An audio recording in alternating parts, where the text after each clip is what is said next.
Chester Borrows. Thank you, Mr Speaker. My question is to the Minister of Finance and asks, what reports has he received on the economy's prospects after New Zealand meets the immediate challenges of the Christchurch earthquake? The Honourable Bill English.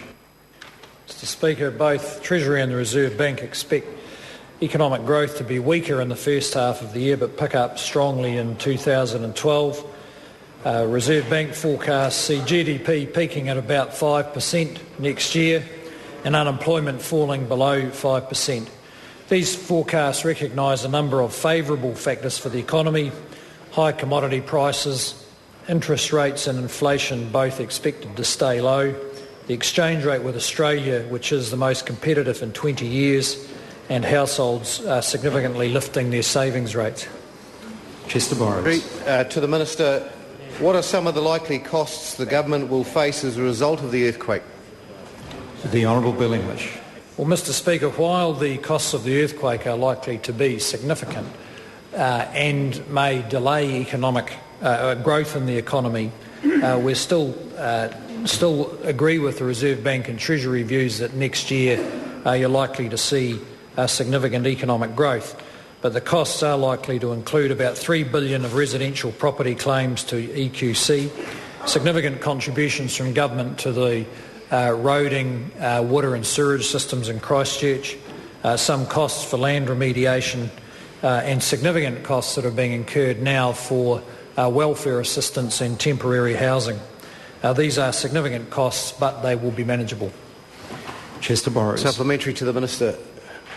What will the earthquake mean for the government's wider economic program to build a faster growing economy and higher incomes? The Honourable Bill English. Well, Mr Speaker, the earthquake has simply made it more important that the government press on with its program to build on savings, exports and productive investment. The costs we're incurring now will mean we have to take on more debt in the short term, but of course a stronger economy will mean that later on we have more capacity to repay that debt. The Honourable David Cunliffe.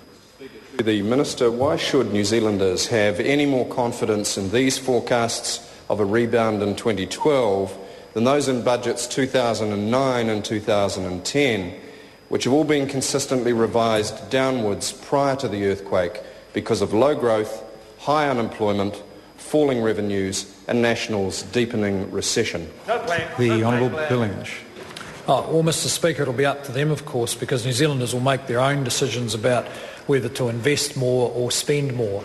Over the last couple of years, they have wisely been careful with their spending, increased their savings, and I expect that as their confidence picks up, as the rebuild gets going, they will be willing to invest more in the productive side of the economy, and when they've got their debt levels right, that has got their debt down, they may start spending a bit more. Question number 4, the Honourable David Cunliffe. To the